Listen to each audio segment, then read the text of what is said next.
Ladies and gentlemen, welcome to the next demonstration. And you can see I've put an apron on here. I'm no longer just hosting. I'm a sous chef today. To our chef, I'd like to introduce you to Ed Bates, who works for the Vision Norfolk charity, which is the charity which helps people who are visually impaired in Norfolk. Ed's here to show us that having a visual impairment doesn't stop you living independently, and that you can cook for yourself. And he's going to cook himself a 2-course meal in the next 25 minutes for us. So, Ed, you cook for yourself at home? I do occasionally. I will say now that I'm not a professional chef, hence why Andy is helping me out, but I do enjoy cooking, and I did study it at school. Okay, and just to be clear, you've never had any sight at all? No, that's right. I've been totally blind since birth, so no lights, no dark perception, it's all the same. Okay, so that's the world as you've known it throughout your life? Yeah, exactly. I mean, a lot of people have had to go through changes with their vision and that kind of thing, so it must be very much more difficult for them. For me, it's the same all the way through. I love Ed's positivity. He thinks he's lucky that he's had this all the way through, and this is the world that he knows. And I have to say, Ed is one of the most positive people I know. Say that after I've done the demonstration. Well, no, the fact you came to do this, when we were looking for people to jump out of an aeroplane to raise money for the charity, Ed's hand was the first one to go up.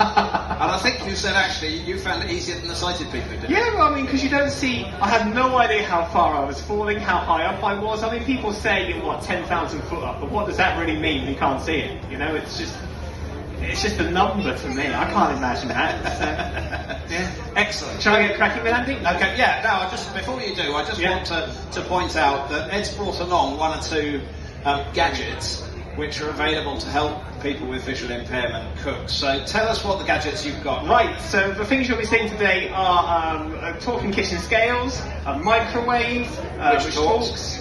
And we also have a little device which helps us pour drinks nice and easily as well. I also have a few braille labels on boxes as well. Not every blind person reads braille, of course, but you can have some very, very simple labels for some more complicated things, which we're going to talk about as the session goes on. Okay, well tell us what you're going to cook first. Right, well first of all we're going to be cooking for our main course mince and pasta with a tomato or 2 which goes inside, with a bit of salad on the side, finished off by a simple cocoa sponge which is going to be put in the microwave, which takes 2 minutes to cook.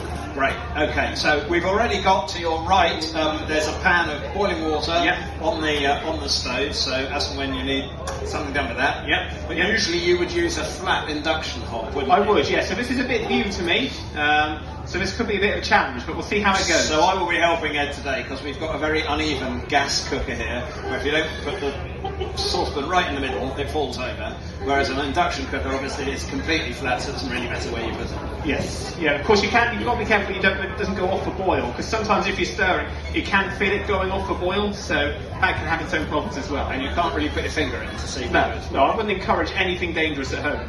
Okay, so right, off we go. Right then, so first of all, Andy, we're going to start with the pasta. We're going to get that on, so I'm just going to have a look around with what we've got here. So I've got right, that's here, okay, main course here. Right, we're going to first of all try the scales. So I'm going to get the scales on, which are to the right, Right, so here we go then.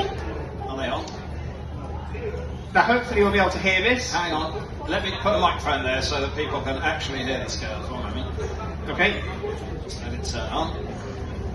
Sorry, there you go, right. Now, okay, see if you can hear this. Again.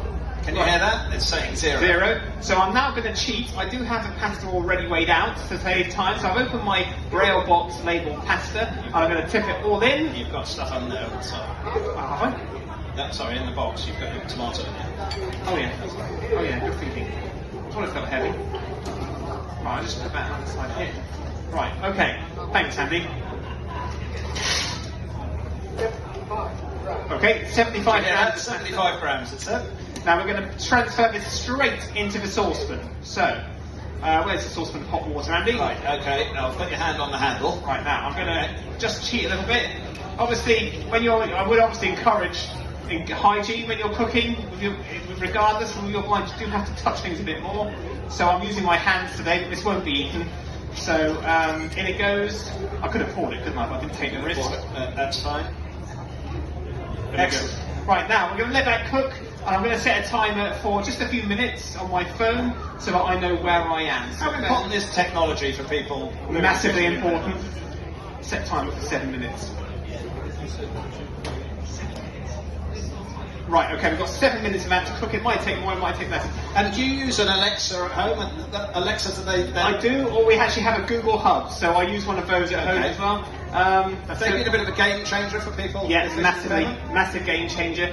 So what we're going to do now, Andy, is we're going to move on to the made to the desserts. Now, what we've got here is we have got a very small bowl here. This is going to be not perfect here, but I've got a little tiny bowl here, and I'm going to put my sponge into the microwave. So in here we have pre-mixed already some margarine and some flour, sugar and cocoa. Okay, so obviously now I've got to be a bit careful how I do this. I might use a spoon here. Where's that spoon gone? That wooden one? To your left. Obviously